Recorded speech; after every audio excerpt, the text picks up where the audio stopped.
it feels so weird to be like talking into a microphone, like as if I have something meaningful to say. But I have been going insane in my own head lately.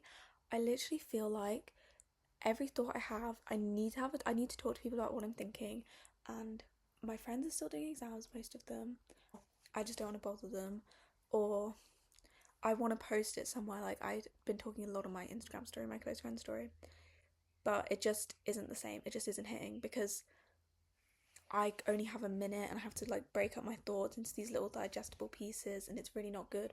And I don't like TikTok because it's too algorithmic and upsetting, and so I thought I'd just do a little like video diary. And I am very quickly realising that I should not be sat in front of this window because the lighting is going to be so dreadful. And I was literally about to say it's going to change every 5 seconds, as it just did.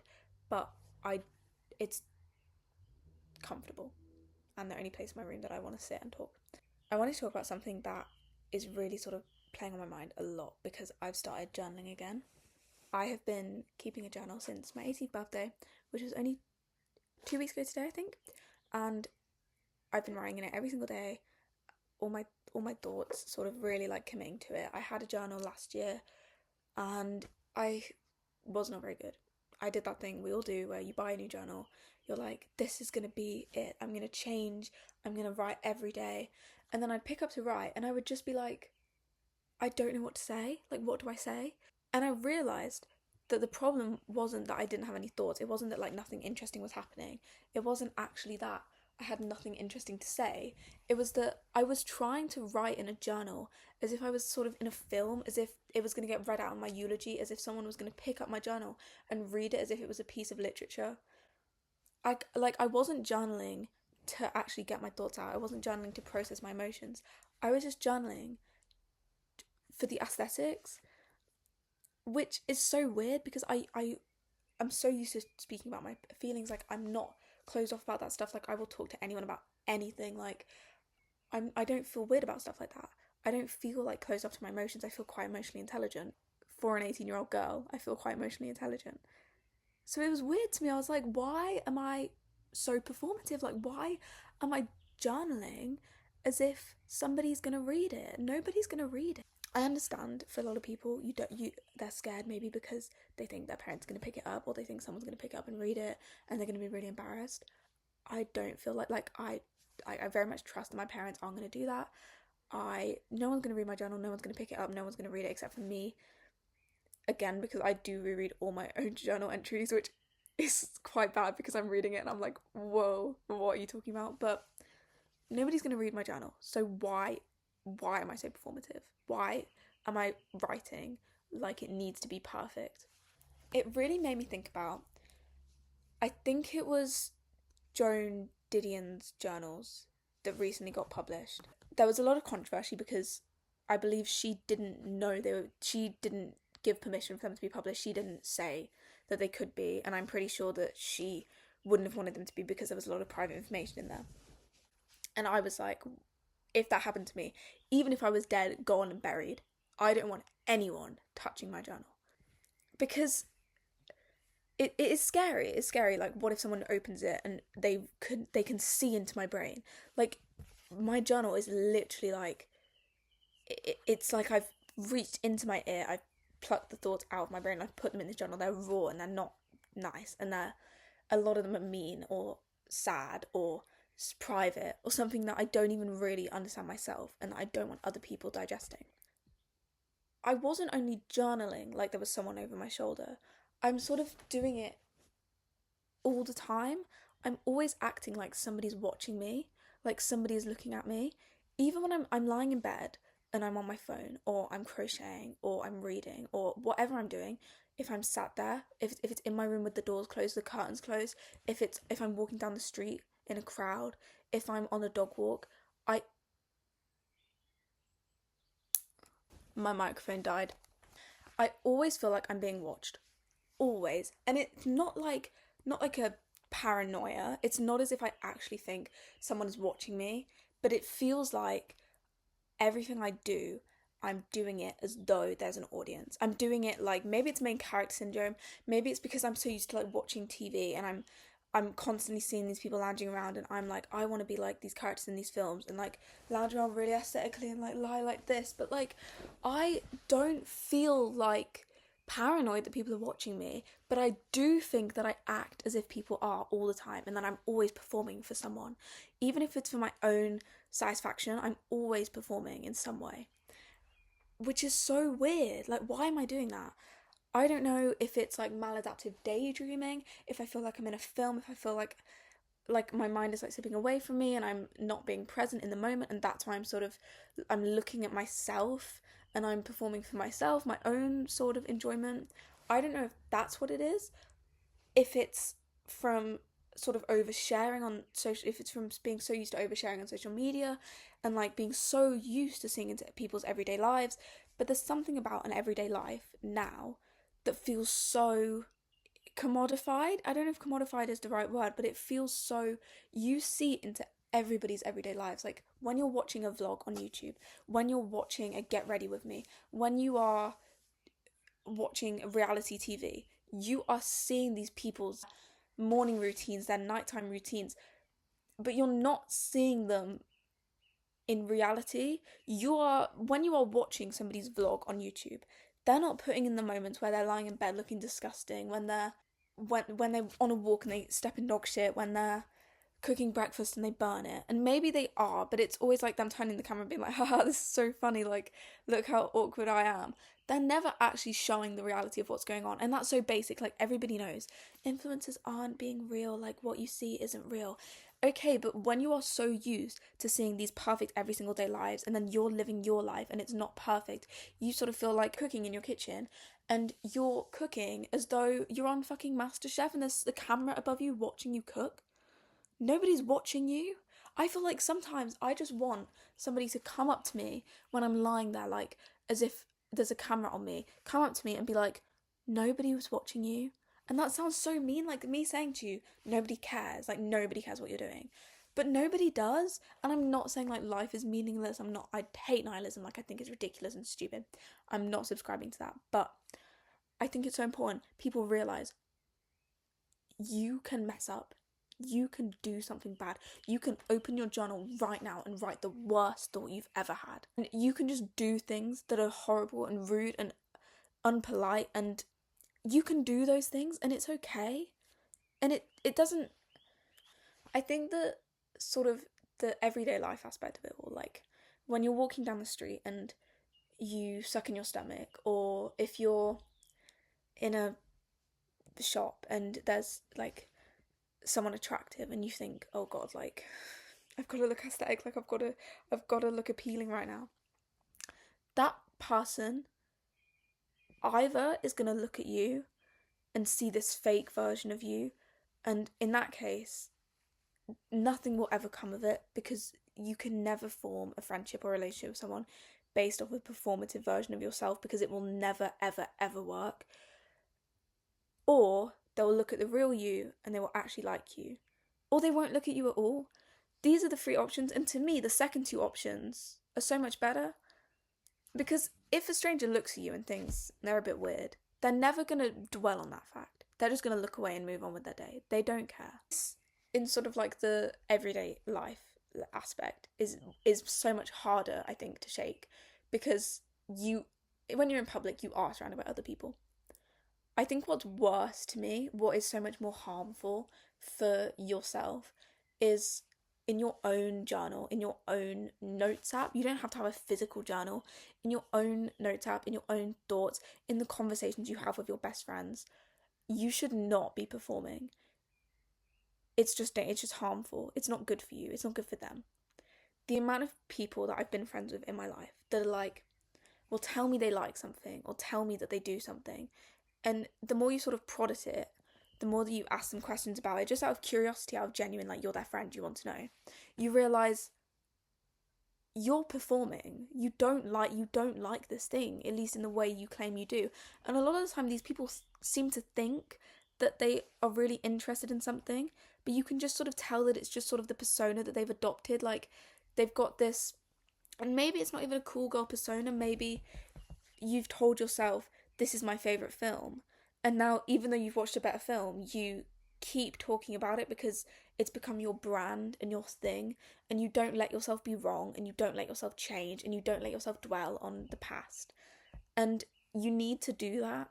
You need to change your mind, and you need to mess up, and you need to have real conversations about real things that you actually appreciate.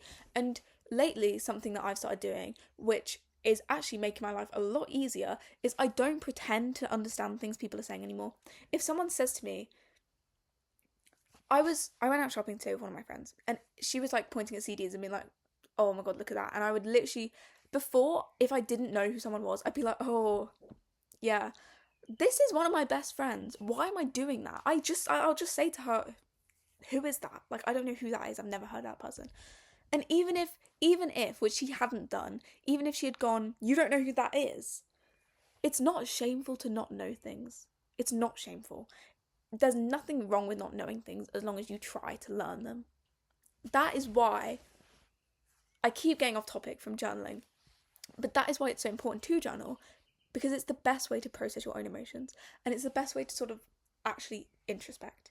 Not enough people are introspecting these days. You think you're introspecting because you're listening to a sad BoJack Horseman audio on TikTok and you're wallowing in your own self-pity, but you're not actually thinking about yourself, and you're, I don't know, subtweeting, or you're just doing something passive aggressive, or you're trying to like get your emotions out through something petty.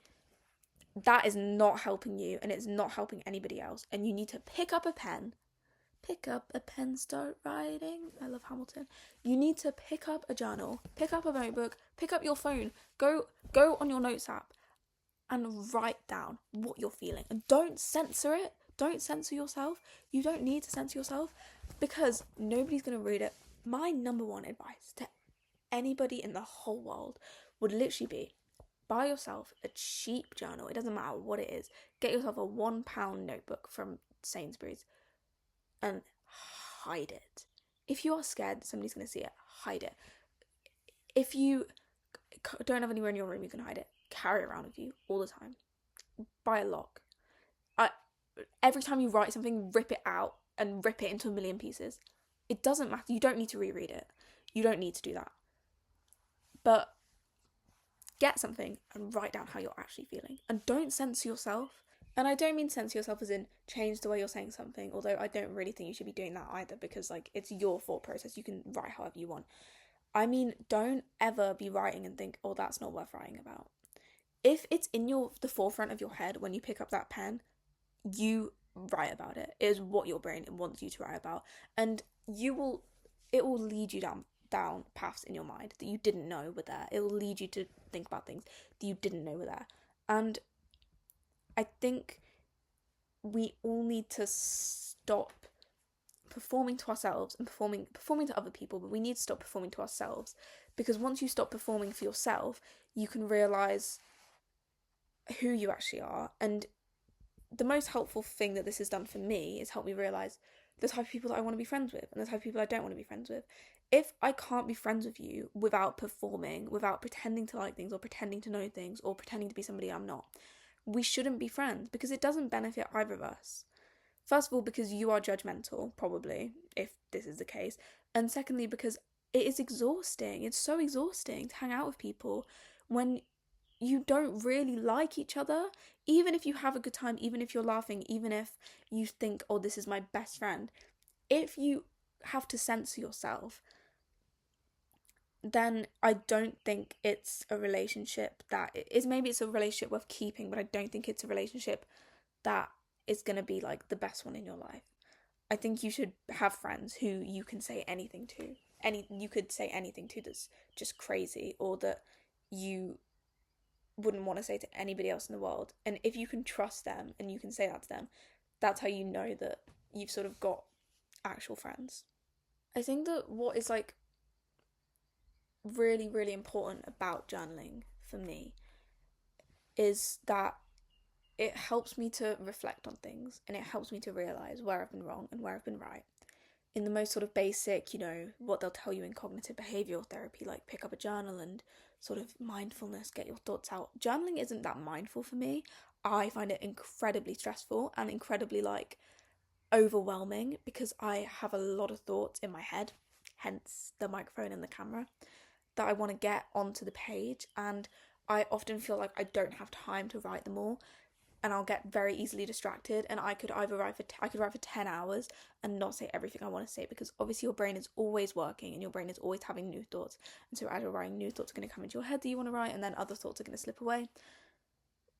But I've realised things that I didn't know were in my head while I was journaling. Emotions that I've had maybe a year ago, that I will pick up a pen today and I will write about the coffee I drank in the morning, and it will somehow lead me to realising something that happened to me a year ago had a specific effect on me that changed my life. And that sounds so dramatic, but it's so true.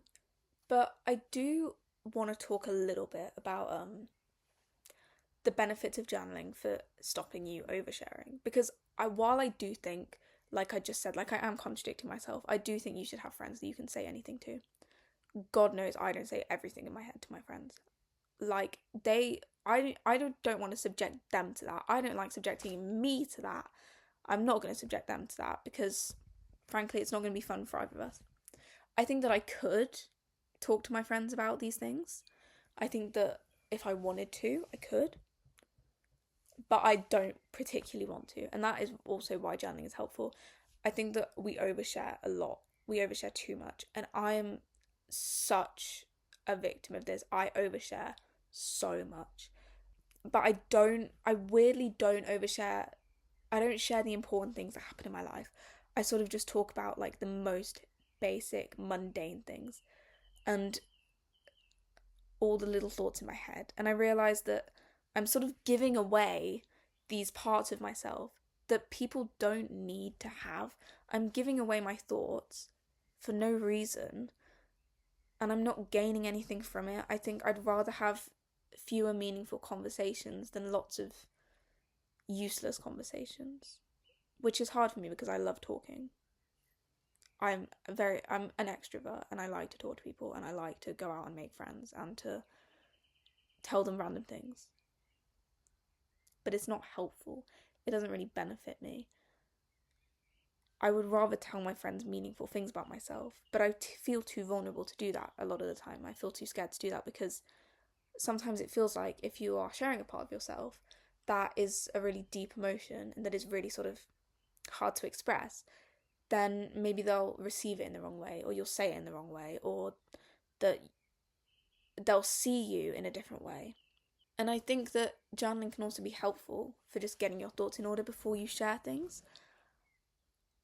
There's some parts of my life and my brain that I don't tell anyone about. I, for like 6 months of my life, had like a huge crush on this person, and I didn't tell anybody. I still haven't talked to anybody about it, because it's just something that I felt very vulnerable about, and I felt like I wanted to keep very, very private, and that I didn't want to talk to people about because it was hard.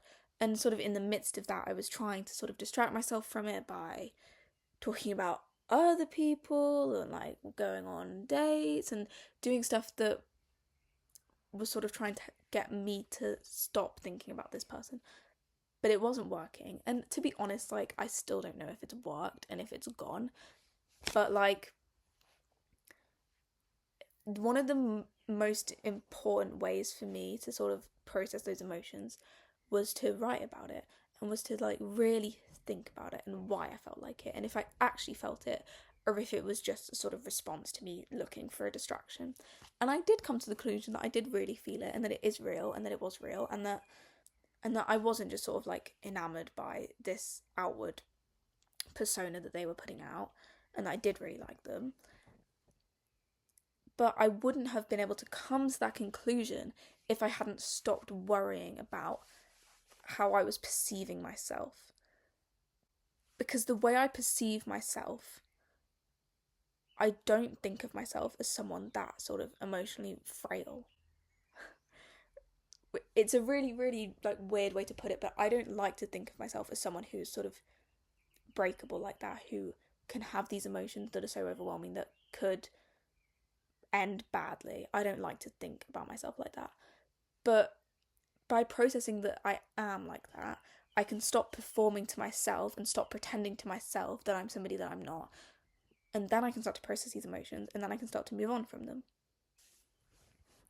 So yeah, I feel like I've been talking for a while. I've been talking for like 25 minutes. I could talk for a lot longer, but something I want to end on is, like, if you want advice from me as someone who I have no reason to have any sort of advice to give. I don't have that much life experience. I don't have that many little nuggets of wisdom to give out. But I really think once you stop defining yourself and you just let yourself be a person with crooked teeth, or be a person with like chubby arms, or be a person with a like loud laugh, or be a person with a slightly off-putting personality, be a person who has a resting bitch face, just be a person. Let yourself just be a person, because you are so much more interesting that way. You are so much more interesting when you actually think for yourself and you don't try and think within a confined box of how other people have defined you or how you are trying to define yourself.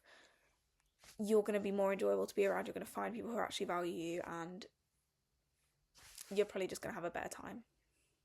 So yes. Okay, I think that's it. I think that's all I have to say. God knows if I'm actually going to upload this, but I've sort of gone all over the place. I did make notes of what I wanted to talk about. I did not stick to them at all. I covered like 2 of these points. I'm gonna make a video about like the books I'm reading, and maybe some songs, or maybe some poetry, or maybe some film recommendations or something. But generally, I think this channel is mostly going to be for little video diaries like this, because like I said a lot, and like I keep saying, I have a lot of thoughts in this little head of mine, and I want to get them out. So yeah, if any of you have actually watched this far and just haven't skipped to the end, then thank you very much for listening to me ramble. I hope you pick up a journal and a pen and have some horrible thoughts and write them down and not worry about it. Okay? Like, I promise. It's okay. Right. Bye.